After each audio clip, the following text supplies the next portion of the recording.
Assalamualaikum warahmatullahi wabarakatuh. Waalaikumsalam warahmatullahi wabarakatuh. Selamat sore ibu-ibu.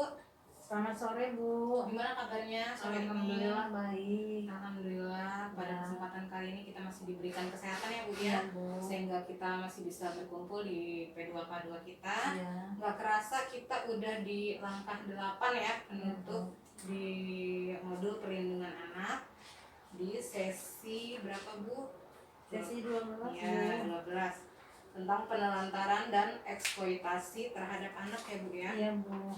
Ya, jadi ibu-ibu di sini pesan yang bisa saya berikan, jangan sampai ibu-ibu melakukan yang namanya penelantaran terhadap anak ya, Iya, atau Bu. eksploitasi terhadap anak ya. Iya. Ya, jadi untuk lebih jelasnya kita sama-sama melihat film kali ini Putri Tukang Beca yang Lulus Kamat ya. Iya Bu.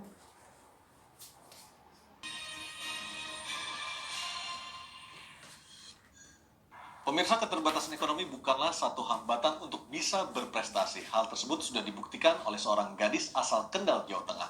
Anak seorang tukang beca ini menjadi wisudawan terbaik dengan IPK nyaris sempurna, yakni mencapai 3,96.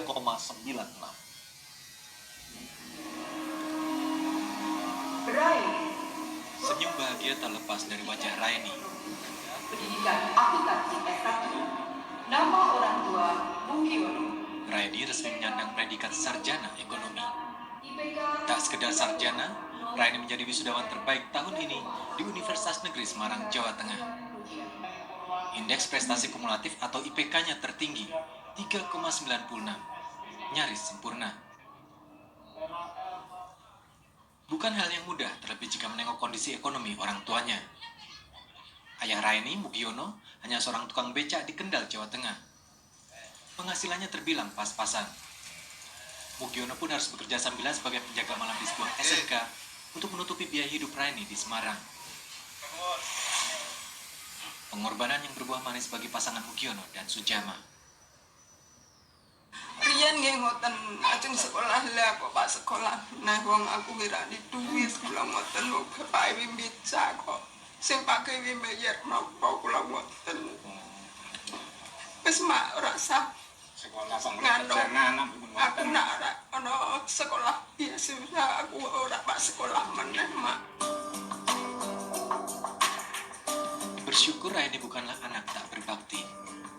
Dara berusia 21 tahun ini tak pernah malu mengakui bahwa orang tuanya, seorang tukang beca, berhasil membawanya menjadi seorang sarjana.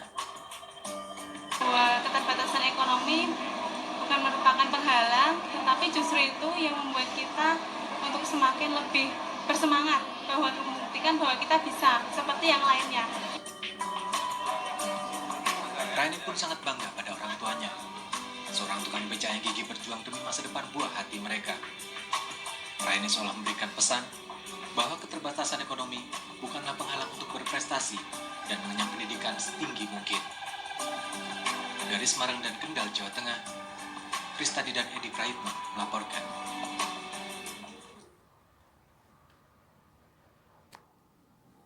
Ya, tadi kita sama-sama sudah menonton film ya Bu ya. Iya Bu.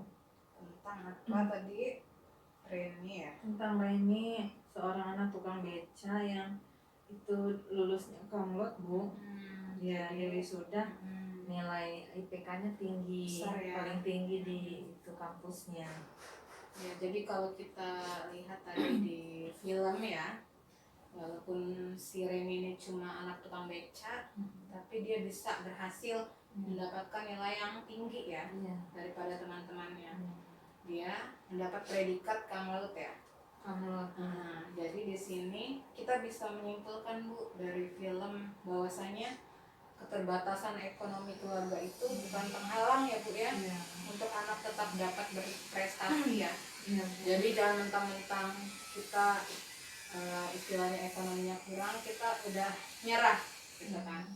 Kalau misalnya kita punya motivasi gimana caranya anak kita biar lebih sukses daripada kita, jangan ngikutin apa, kalau bisa jangan kayak kita gitu kan. Kita memotivasi anak kita, insya Allah ada aja jalannya ya Bu ya. Ya, oke. Jadi ada kaitannya dengan flip chart 8 ya.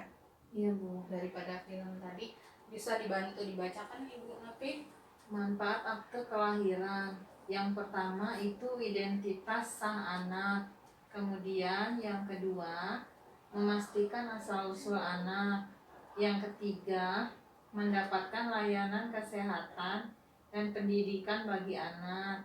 Yang keempat mencegah pernikahan anak sebelum usia 18 tahun. Ya. Kelima, kepastian mendapatkan hak waris. Keenam, sebagai dasar pembuatan dokumen lainnya seperti KK, KTP, SIM, paspor, dan lain-lain. Oke, ini salah satu biar anak kita itu tidak kena eksploitasi ya. Iya Bu. Jadi ada identitas sah anak, terus memastikan asal-usul anak, Iya Bu. terus mendapatkan layanan kesehatan dan pendidikan bagi anak, mencegah pernikahan anak sebelum usia 18 tahun, Iya. kepastian mendapatkan hak waris, dan juga dasar pembuatan dokumen lainnya. Insya Allah kalau misalnya sudah ada akte kelahiran, anak kita itu tidak akan dieksploitasi ya, karena sudah terdaftar di hukum gitu kan. Jadi udah aman lah gitu. Terus pesan-pesan kuncinya Bu? Pesan-pesan kunci yang pertama itu tidak memenuhi hak-hak anak adalah penelantaran anak. Kemudian yang kedua, sebagai orang tua kita harus melakukan pencegahan terhadap penelantaran. Yang ketiga, segala bentuk pemanfaatan anak untuk mendapat keuntungan materi maupun bukan materi adalah eksploitasi anak. Terus kemudian yang keempat, orang tua wajib melakukan pencegahan terhadap eksploitasi. Ya, jadi di sini sudah jelas ya pesan-pesan kunci kita sebagai orang tua supaya anak kita itu tidak menjadi salah satu tempat orang untuk mengeksploitasi atau Iya, Bu. ditelantarkan ya. Jadi kita sebagai orang tua ya harus seperti ini, harus melakukan hal-hal yang 4 poin ini ya. Iya Bu. Jadi nanti ada penugasan Bu di buku pintar halaman 53. Coba lihat di LK 12.7 ya. Iya Bu. Saya akan menjelaskan tata cara pengisian lembar penugasannya dulu ya Bu ya. Nanti bisa dikerjain di rumah aja ininya, tugasnya. Tapi bisa dibacain nggak Bu? Ininya lembar penugasan. Untuk pengisiannya ya Bu ya. Ya. Lembar ini diisi oleh kedua orang tua atau pengasuh. Kemudian nama ayah atau pengasuhnya siapa, nama ibu atau pengasuhnya siapa, nama anaknya. Kemudian cara mencegah penelantaran dan eksploitasi anak. Kewajiban orang tua atau pengasuh yang pertama, memberikan waktu bermain untuk anak. Ini sudah dilakukan, belum dilakukan, atau kapan akan dilakukan. Kemudian yang kedua, meluangkan waktu berkomunikasi dengan anak, yaitu menanyakan apa yang dialami anak hari ini. Yang ketiga, tidak menyuruh anak bekerja untuk mendapatkan uang. Kemudian yang keempat, membantu anak mengerjakan PR.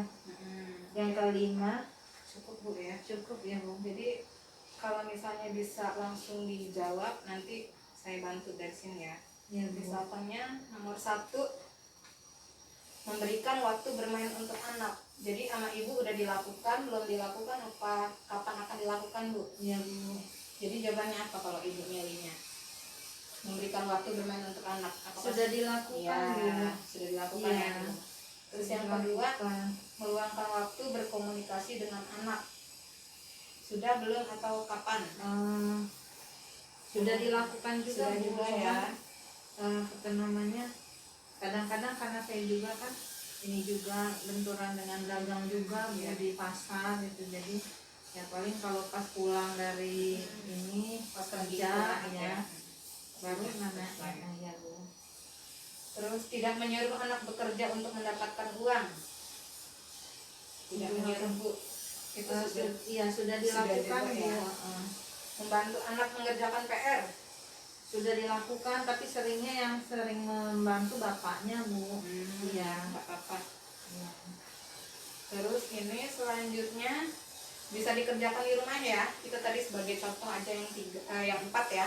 Iya, Yang Bu. 5 sampai 12 bisa dikerjakan di rumah Iya. bersama keluarga ya, Iya, atau Bu. suami. Iya, Bu. Oke, sampai di sini ya pembahasan kita tentang sesi 12 penelantaran dan ekspektasi terhadap anak ya. Iya, Bu. Mudah-mudahan di pertemuan selanjutnya lebih siap lagi ibu-ibu yang belum datang juga. Iya, Bu. Saya tutup ya pertemuan hari ini. Assalamualaikum warahmatullahi wabarakatuh. Waalaikumsalam warahmatullahi wabarakatuh.